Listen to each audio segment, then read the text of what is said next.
Jesus is betrayed and arrested. After saying these things, Jesus crossed the Kidron Valley with his disciples and entered a grove of olive trees. Judas, the betrayer, knew this place, because Jesus had often gone there with his disciples.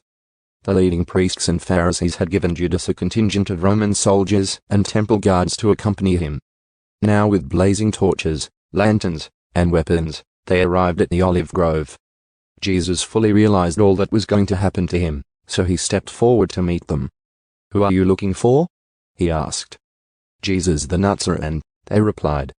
"I'm he," Jesus said. Judas, who betrayed him, was standing with them.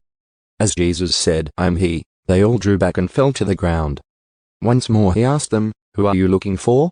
And again they replied, "Jesus the Nazarene." "I told you that I am he," Jesus said. "And since I am the one you want, let these others go." He did this to fulfill his own statement, "I did not lose a single one of those you have given me."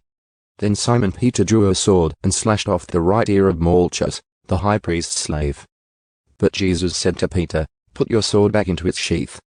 Shall I not drink from the cup of suffering the Father has given me?" Jesus at the high priest's house. So the soldiers, their commanding officer, and the temple guards arrested Jesus and tied him up. First they took him to Annas, since he was the father-in-law of Caiaphas, the high priest at that time.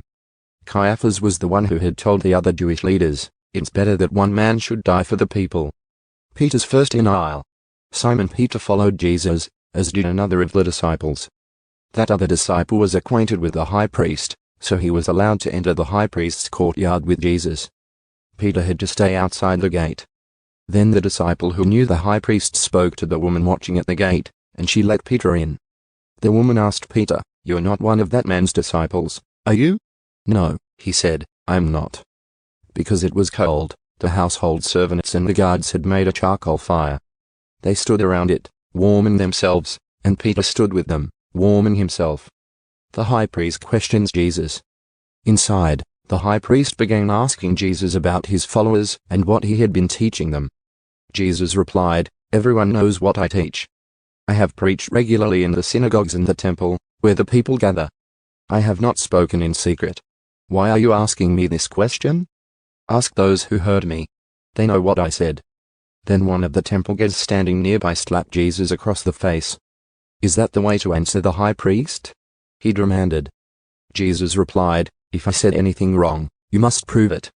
But if I'm speaking the truth, why are you beating me?" Then Annas bound Jesus and sent him to Caiaphas, the high priest. Peter's second and third denials. Meanwhile, as Simon Peter was standing by the fire warming himself, they asked him again, "You're not one of his disciples, are you?" He denied it, saying, "No, I'm not." But one of the household slaves of the high priest, a relative of the man whose ear Peter had cut off, asked, "Didn't I see you out there in the olive grove with Jesus?" Again Peter denied it. And immediately a rooster crowed. Jesus' trial before Pilate. Jesus' trial before Caiaphas ended in the early hours of the morning. Then he was taken to the headquarters of the Roman governor.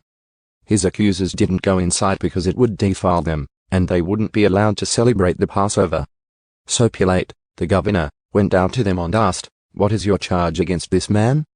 We wouldn't have handed him over to you if he weren't a criminal." They retorted. "Then take him away and judge him by your own law," Pilate told them. "Only the Romans are permitted to execute someone," the Jewish leaders replied. This fulfilled Jesus' prediction about the way he would die. Then Pilate went back into his headquarters and called for Jesus to be brought to him. "Are you the king of the Jews?" he asked him. Jesus replied, "Is this your own question, or did others tell you about me? Am I a Jew?" Pilate retorted. "Your own people and their leading priests brought you to me for trial. Why? What have you done?" Jesus answered, "My kingdom is not an earthly kingdom. If it were, my followers would fight to keep me from being handed over to the Jewish leaders. But my kingdom is not of this world." Pilate said, "So you are a king?" Jesus responded, "You say I am a king. Actually, I was born and came into the world to testify to the truth. All who love the truth recognize that what I say is true." "What is truth?" Pilate asked. Then he went out again to the people and told them, "He is not guilty of any crime. But you have a custom of asking me to release one prisoner each year at Passover. Would you like me to release this king of the Jews?" But they shouted back, "No." Not this man. We want Barabbas. Barabbas was a revolutionary.